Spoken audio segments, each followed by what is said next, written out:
Kebakaran hutan dan lahan, atau biasa kita sebut dengan karhutla, terjadi hampir setiap tahun di Indonesia, terutama pada saat kemarau panjang El Nino, yang mengakibatkan jutaan hektar lahan habis terbakar. Kerugian bangsa Indonesia dan negara tetangga sangatlah besar, yaitu berupa kerugian ekonomi, kesehatan, dan kerusakan lingkungan. Contohnya selama kabut asap pada tahun 2015, selama hampir 4 bulan, mengakibatkan terjadinya gangguan kesehatan serius, seperti asma, ispa, dan penyakit paru-paru, sehingga mengakibatkan kematian masyarakat desa yang rawan karhutla, seperti di area bekas proyek lahan gambut. Berikut adalah fakta-fakta tentang kebakaran hutan yang terjadi di Indonesia. Yang pertama, hutan musnah. Sekitar 1,7 juta hektar hutan dan perkebunan di Sumatera dan Kalimantan musnah dilalap api.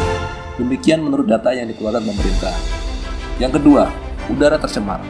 Sejauh ini, kebakaran hutan di Indonesia tahun telah melepaskan sekitar 1,7 miliar ton karbon dioksida atau yang bisa kita sebut CO2. Jumlah ini 2 kali lipat dari jumlah karbon dioksida yang diproduksi Jerman per tahunnya. Tahun 2014 yang lalu, sekitar 800 juta ton CO2 dilepaskan Jerman di udara. Yang ketiga, emisi tinggi. Para peneliti memperkirakan pada bulan September dan Oktober, emisi CO2 dari kebakaran hutan di Indonesia perharinya melebihi emisi rata-rata harian dari seluruh kegiatan ekonomi di Amerika Serikat. Yang keempat, senyawa mematikan. Penelitian di Kalimantan Tengah menunjukkan adanya senyawa berbahaya di udara, termasuk ozon, karbon monoksida, sianida, amoniak, oksida nitrat, dan metana. Yang kelima, korban kebakaran hutan. Sampai sekarang, kebakaran hutan di Sumatera dan Kalimantan sedikitnya telah menewaskan 10 orang. Dan akibat kabut asap, 500.000 orang terserang penyakit, terutama masalah pernapasan.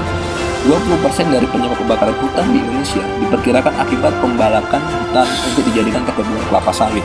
Kebakaran hutan di Indonesia juga mendatangkan berbagai masalah besar lainnya, terutama masalah kesehatan dan lingkungan. Stop pembakaran hutan dan lahan. Mari membuka ladang atau kebun dengan lebih bijaksana, tanpa harus membakar, sehingga lingkungan akan lebih terjaga dan bencana asap dapat dihindari, supaya anak cucu kita dapat melihat langit biru sepanjang tahun tanpa asap. Salam sehat.